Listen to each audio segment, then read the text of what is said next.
Today, we are going to look at an essay by Aldous Huxley called Benares. Benares can be classified as a travel essay, it comes under the genre of travel writing, where basically what we see in travel writing is how there is not just travel writing is not just about a person going to a new place, visiting a new place, encountering a different kind of world, and then writing about it. But when we actually encounter something new in our lives, we actually take our old baggage or all our cultural baggage, all our cultural background with us. We take our worldview with us to this new world and experience it and use the old world or the knowledge that we have about life as a frame of reference to understand what we are encountering new. So we have to approach this text Benares as such a kind of an experience by Aldous Huxley, who is with a group of tourists who went to this sacred famous city Benares to see something. Okay, so it actually talks about an eclipse that happens, and there are many, over 1 million people gathered over there, all religious people, in hopes of getting some kind of blessings from this great event. What we have here is an eclipse that all these religious Hindus have actually gathered to experience and make their ritual observances and worship. Okay, so he describes this colorful scene of all these people gathering. So when we read this essay, we are supposed to look at it on two levels. On one level, all these people have been gathered in that city, this holy city, for a religious purpose or a spiritual purpose, and they have come to see the eclipse. But our author, our Huxley, reminds us that what he has come here to this city is to actually observe the Hindus and their ritual observances. So what is a spectacle to the people is the eclipse itself, which the author reminds us that it's not even perceptible, as in it was not a full eclipse over there. He points to the fact that the complete eclipse actually was visible in Sumatra, but here it was just a sliver, and that actually draws all these crowds. And the spectacle for our author is not the eclipse itself, but the people who have gathered there for this purpose, for this religious purpose. So here we have to actually, when we think about travel writing as like a meeting of two worlds, not just of individual encountering worlds, we have to think about the author's perspective and the people who have gathered over there with their religious perspective. The people who have gathered there are think that this is a very auspicious time or inauspicious time because of it's an eclipse, and they have actually come to make all these ritual observances to secure some good future or have some kind of spiritual benefit out of it. And he actually points to this, as in he says that he lacks the eye of faith to experience what they experience in that moment. As in, this eye of faith he refers to as this Eastern viewpoint, this kind of mystical, spiritual kind of viewpoint that he thinks as a Westerner he lacks to actually experience the eclipse in this manner. But we have to think about the other side too. What kind of perspective is he coming from? He is coming from the Western rationalistic point of view, when an eclipse is just a celestial event. That's it, nothing more than that. But when it comes to the religious point of view, eclipse means more than that. So there is actually a dichotomy actually that runs throughout this essay of this rational point of view versus the superstition or spiritual kind of point of view. So so for the Hindus who have gathered there, and he describes all the people gathered there, of how there are women carrying children. All these people have walked for miles to get there. It's like a big pilgrimage area that the riverbank was. So all these people who have walked to the ghats, carrying food, settling down over there on the way, on the roads, on the dusty roads, and all of this clamor, all of this crowds that have been gathered are for the purpose of this one simple event of an eclipse, that he didn't find that important from his perspective. So he actually describes it as, he tries to makes an attempt to actually understand it from their perspective by referring to the myth of Ketu devouring the sun. As in, he describes that for Hindus it is for believers it's actually a serpent actually devouring the sun, and their observances are actually getting them something out of it. So here, for him is just like a rational, simplistic sort of celestial event. For them, it is a war between light and dark, of some kind of serpent devouring the sun, and then the sun getting back its life. As in, it's a war, or like a battle between good and evil, in a sense, in a symbolic sense. So this view of viewing the eclipse as something more than just a celestial event is not exclusive to Indians.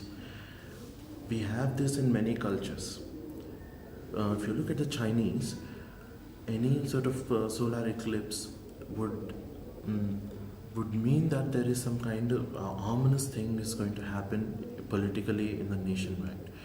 So the same is true for the ancient Greeks, who believed that the king was going to die if there was an eclipse. So they had this strange little practice where they used to replace the king with a new person, enthrone him symbolically, and later kill him after the day of the eclipse. So many cultures have such kind of beliefs where they view something like an eclipse as something which with a lot of value and symbol, spiritual value, or something which meant something ominous was going to happen. So as he watched all those people over there in Benares, watching all the pilgrims do their ritual observances, his eye catches something interesting now. He looks and beholds like a princess being escorted. As in, back in those days, when anyone from the royal households used to be highly protected. So he sees this colorful scene when a beautiful palanquin is brought for the princess to get in. So he sees this interesting spectacle. He sees a princess being brought, and he gives a good little description about what happens there. So the princess is brought with all curtains. She's with colorful scarlet curtains, and her way to the barge. So she's instead of bathing, we are informed that instead of bathing with the other people, the princess is actually led into a barge with the palanquin, with attendants or like servants, servants carrying that palanquin. So she gets into the palanquin unnoticed by the others, because everything is covered by scarlet curtains, and her way is actually made by putting cloths on the ground, clothes in the ground, and she is carefully taken without the gaze of strangers falling upon her, and she and her female attendants actually get in there and enter the barge. And it's interesting what Huxley says when watching all of this. For him, this is like a strange spectacle. He describes the princesses as poor princesses. He used the adjective poor. It's almost as if he's like feeling a sort of a sympathy for them, and he describes her as a prison person, as in because of all this ritual and sort of bifurcation or between male and female, as in because she's from the royal class, she no strange men are supposed to actually even look at her, so she's all covered up. So she's taken in a very careful way like this, and he sees all of this and feels that it is quite strange that this all of this has happened, and he feels sympathy for this princess. In his description of the ancient barge as like a big boat, a barge is a big boat, which the princess is actually going to enter, he describes and compares it to the Noah's Ark. So again, the kind of remember what I told you about using your own culture as a frame of reference to understand a different culture. So that is what is at work here. He compares Noah's Ark, which is from his own culture, and to the barge that the princess enters. And he feels sorry for this princess whose life is all secluded because of the ritual and the pomp and the regulations, regal protocol that actually exist around her life. And this actually falls under the stereotype of the colonizers. When the Western man, or like the Western white man, came here to colonize these lands, these eastern lands, the only one area or like one place that they could not have access to is the space of women, as in which was actually known as the zanana, as in this space of women was always out of, mainly from the upper classes or the royal classes. This space was not accessible to the Western man. So there's a lot of fascination you see in many sorts of texts which describe this space as something strange and mysterious, as in one thing is like there is a sort of exoticization of Eastern women, of how they are mysterious people, mysterious characters behind the curtains, acting, or there was always a sort of mystique around this sort of phenomenon of how they were covered up and so. He actually describes it in this manner, as in how does he talk about the water itself? He talks that he actually describes it in interesting words. He calls it the sacred stream that is filthy. And for them, that is sacred. For Indians, that stream or the Ganges, the water there is sacred. But for him, it is filthy. And he says that it's stagnating in darkness. So he feels sorry for her that the princess has to actually go into the barge and bathe in those stagnating water inside the barge that is been collected for her, and not like the rest of other Indians, like other lower classes or people who are not that privileged in India, who are bathing in the open outside. And he calls the water dirty. So there is this contrast between how he is viewing things and how the Indians or the Hindus are actually viewing the same things and experiencing the same things. Now, as they go along Their attention is caught by what they see next. They see uh, on the steps, on the ghats, bodies burning. They they see all these dead bodies being burned in a ritual fashion, and people just walking about as in it's a most natural thing in that place. So here he describes, he uses words like gruesome and grotesque for what he sees of human flesh burning, and this this actually, I think his description of bodies burning over there on the banks actually tells us about how death is viewed in these two worldviews. On the one hand, we have the East, which has a very cyclical sort of view about death, as in death is a part of the whole reality, and it's followed up by life and so on. But when we look at the Western view, or like the rational sort of post Enlightenment view of death, it's always something to be avoided, always something which is out there that most people do not think about. But here he is met with a culture where death is treated as part of everything. It's like it was so part of the reality that everyday reality, that is not like put aside or treated as something so negative that it should not be in view of others, or it should be covered up and put somewhere in compartmentalized in a certain way, which only denotes grief and all. So here he sees this open display of bodies burning, and people just beside that, like just doing their ritual observances, going on about like in their daily routine. He sees that as very strange.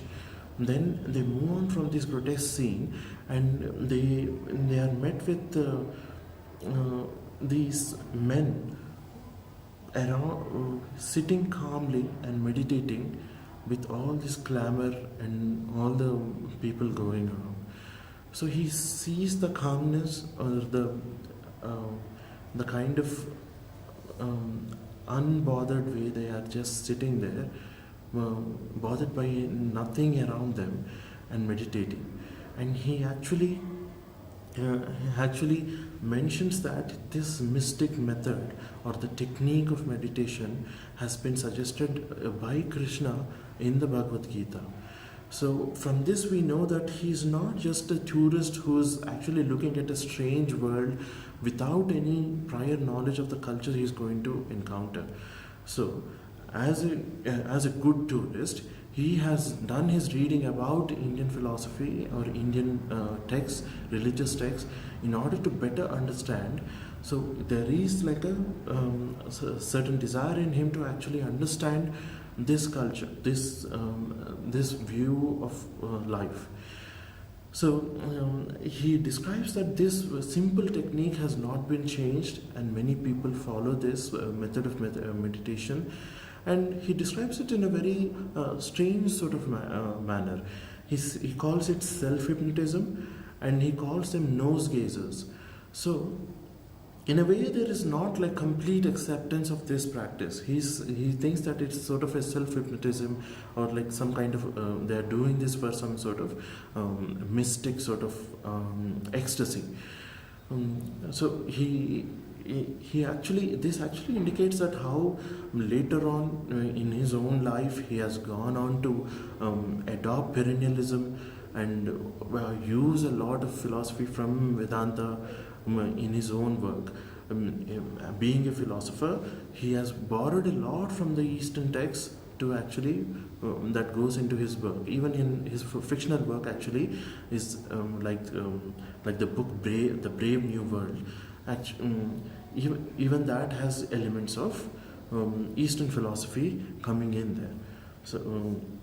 So he actually looks at all of this, and he looks more and more like people coming in there, throngs of people coming in, and the police controlling the crowd, and taking their holy dips in the water in the right moment when the eclipse has happened, and looks at all these millions of people doing all of this. He looks at everything, and he makes a profound statement which sums up the culture shock that he experiences when he's going through this.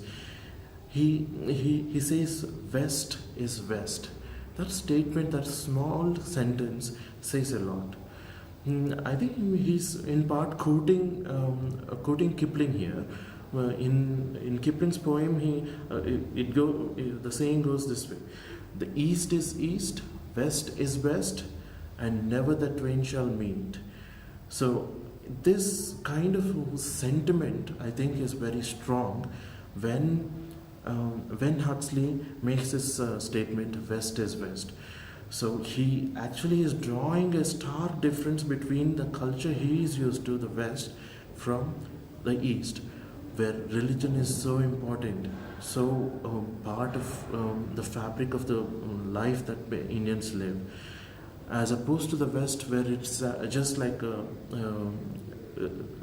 a part of their life, and it doesn't define them in such ways.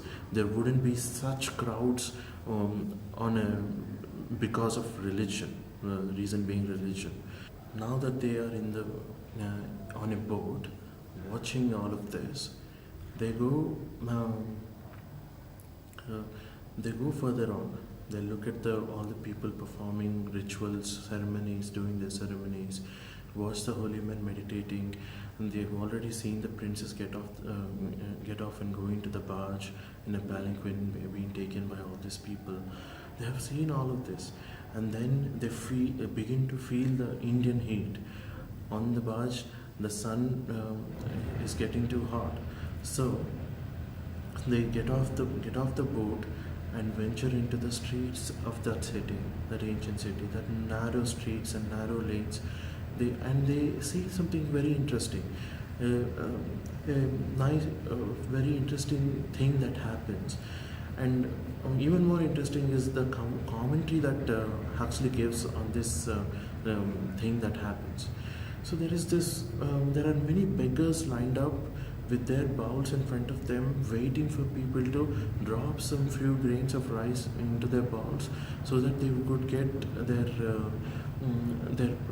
daily food, daily bread that way, by begging. So he describes them as holy beggars, and how beggars are seen as something holy in India. And he describes this scene of this one holy beggar, one of them, sitting and dozing off. So this guy is actually sitting there and sleeping.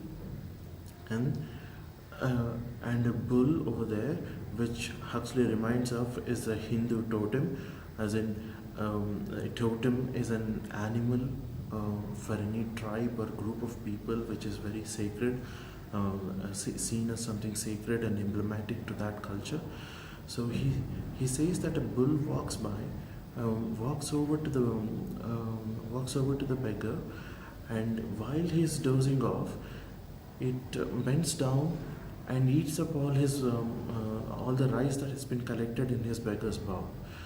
So, looking at this scene, Huxley actually comments that animals sometimes are more rational, more intelligent, they prove to be more sensible than humans. So, remember, this is not the first time in the essay that he makes a comparison between animals and humans. Even when he looks at the holy sadhus, or the people who were meditating, he compares them to cormorants, the particular type of seabirds. So, he says that animals have more sense than humans. They do what is necessary for the moment, as in, they feel hungry, they eat, they feel thirsty, they drink, and they need something, they need to go somewhere, they do that. So they do what is necessary. Only humans, he says, are who have been gifted with or who have have the ability to reason, have the ability to imagine, come up with all sorts of explanations about the natural world which are exotic and extraordinary. He asks, who would actually look at an eclipse, and conclude that if any sort of a ritual observance is made here on Earth for a star that is 90 million miles away, that we are in some way helping the sun to get over. So he actually says that he makes the point that being this way, as in having a religious mindset, has actually hurt India, and it has made imbeciles. He uses strong language. He calls it silly. He calls it stupid. He uses the word imbeciles, and this whole ritualistic kind of behavior that he sees around him, he calls it an imbecile superstition. So all of this actually comes from a world, comes from an experience of contrasting his world, which he believes is more rational than the world that he is encountering, and critiquing it based upon his experience, based upon this standard. And he says that we all these magical formulas, ceremonies that people are doing to actually save the sun. What if the same kind of energy is put into saving the sun, saving India? They have all of them have come here to observe ceremonies and do all these rituals to actually save the sun, or participate in this mythical sort of battle between good and evil. And what if all of this energy is directed into political channels? India would be liberated, he says. India would be transformed if the same kind of energy was put into some useful work. So this actually falls. I think we should understand this in the sense that there is a big stereotype, the usual stereotype of any that comes from the colonial times, of looking at India, or like any kind of complex problems that any nation has which has been colonized, looking at that and offering a simplistic sort of solution to anything. So in his case, he suggests that India, religion is a